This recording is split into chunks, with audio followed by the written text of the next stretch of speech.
โอเคဆိုတော့မင်္ဂလာပါအဲကျွန်တော်ဒီနေ့ပေါ့နော် AI နဲ့ presentation slide ဘယ်လိုလုပ်မလဲဆိုတာလေးကိုတစ်ချက်ပြပြပေးသွားမယ်ပေါ့နော်ဆိုတော့ဒီကကျွန်တော်တင်ထားတဲ့ content လေးဖြစ်ပါတယ်အဲ့မှာဆိုရင်ဒီကျွန်တော်သုံးခုပေါ့နော် Otta AI ရှိမယ် ChatGPT ရှိရယ်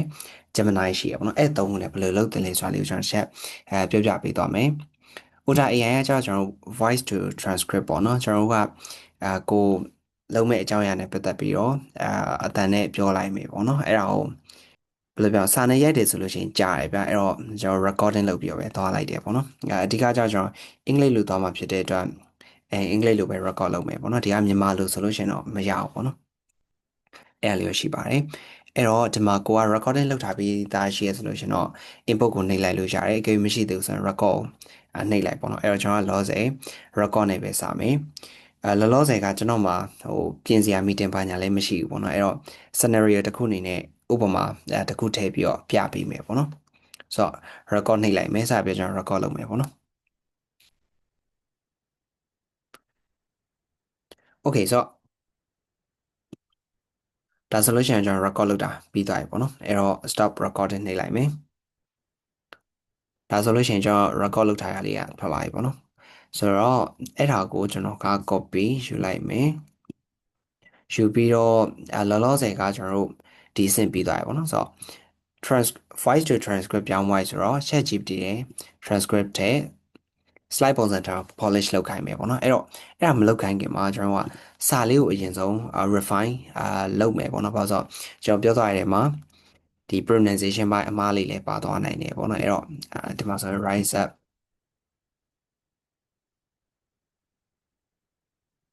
okay ဆိုတော့ဒါဆိုလို့ရှိရင်မှန်သွားပြီပေါ့နော်မှန်သွားပြီဆိုလို့ရှိရင်copy ယူမယ်ယူပြီးတော့ ChatGPT ကိုကျွန်တော်တို့ထည့်လိုက်မယ်ထည့်ပြီးရင်သူ instruction တော့နည်းနည်းလေးပေးလိုက်ပေါ့နော်want to create presentation slide for that give me the detail plan သူကဟုတ်တယ် okay ဆိုတော့ plan ထုတ်ပြလိုက်မယ်ပေါ့နော်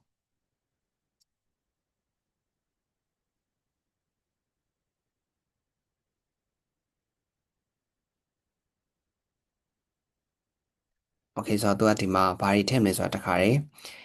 ထုတ်လိုက်ပြီပေါ့နော်အဲ့တော့ကျွန်တော်ခဏစောင့်လိုက်မယ် okay ရပြီအဲ့ဒါဆိုလို့ရှိရင်ကျွန်တော်တို့ဒီမှာသူပြောရတဲ့ကဆိုရင် presentation title ပေါ့နော်ဆိုတော့အဲ့ဒီကနေစလိုက်မယ်စပြီးတော့ slide 12အထိပေါ့နော်အဲ့ဒါကိုကျွန်တော်ယူလိုက်မယ်ယူပြီးတော့ဘာလုပ်ရမလဲဘာလုပ်ရမလဲဆိုလို့ရှိရင် refine နဲ့ပြန်လုပ်မယ်ဆိုတော့ loss ကိုထည့်မယ်ထည့်ပြီးတော့တစ်ချက်ပြန်ကြည့်လိုက်ပေါ့နော်ကိုဟာမှန်နေဆိုလို့ရှိရင်တော့ကိစ္စမရှိဘူးဒါပေမဲ့နယ်လီလွဲနေရတော့မှားနေရတော့ကိုပြင်ကျင်တာတော့ရှိရဆိုလို့ရှိရင်တော့ဒီမှာတစ်ခါလေးပြင်လိုက်လို့ရတယ်ပေါ့နော်ဆိုတော့ဒီမှာကျွန်တော်ချက်တိုင်းလေးပဲ scroll လုပ်သွားလိုက်မယ် okay ဆိုတော့ကျွန်တော်ပြင်စရာမရှိတော့ဆိုလို့ရှိရင်copy ယူမယ်ယူပြီးတော့ Gemini နဲ့ထည့်မယ်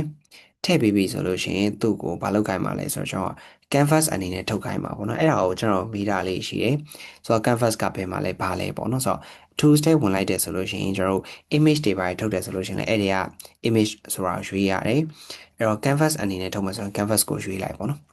ပြီးပြီဆိုရင်ကျွန်တော်ကဒီတိုင်းထည့်လိုက်တယ်ဆိုရင်သူကဘာလုံးဝမှလည်းမသိဘူးဖြစ်သွားလိမ့်မယ်ပေါ့နော်အဲဒါကြောင့်မလို့ကျွန်တော် prompt ပေးဖို့လိုအပ်ပါတယ်ဆိုတော့ prompt ကတော့ကျွန်တော်ဒီမှာ ready made လေးပဲကျွန်တော်လုပ်ထားလိုက်တယ်ပေါ့နော်ဆိုတော့ကျွန်တော်က rise up organization အတွက်လုပ်မှာဆိုတော့ကျွန်တော်ရဲ့ဒီ organization brand color ကိုကျွန်တော်သုံးမယ်ပြီးရင်သူ့က slide ပုံစံမှာ minimalistic ဖြစ်တဲ့ပုံစံကိုကျွန်တော်ကလောက်ခိုင်းမယ်ပေါ့နော်ဆိုတော့ show today မလောက်ခိုင်းဘူးဆိုရင်ဒီတိုင်းလေးသုံးလိုက်မယ် infographic ဘာညာရှိရဆိုလို့ရှိရင်လည်းသူ့ထည့်ခိုင်းလိုက်မယ်ပေါ့နော်ဆိုတော့အဲ့လိုကျွန်တော်ယူပြီးတော့ထည့်လိုက်မယ်ဆိုတော့ကိုကတော့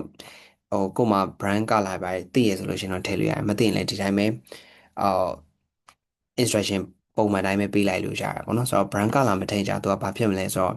color ကိုသူအဆင်ပြေတာပဲရွေးချယ်ပြီးတော့ထည့်သွားမှာပေါ့နော် okay အဲ့ဒါဆိုရင်ကျွန်တော် submit လုပ်လိုက်မယ်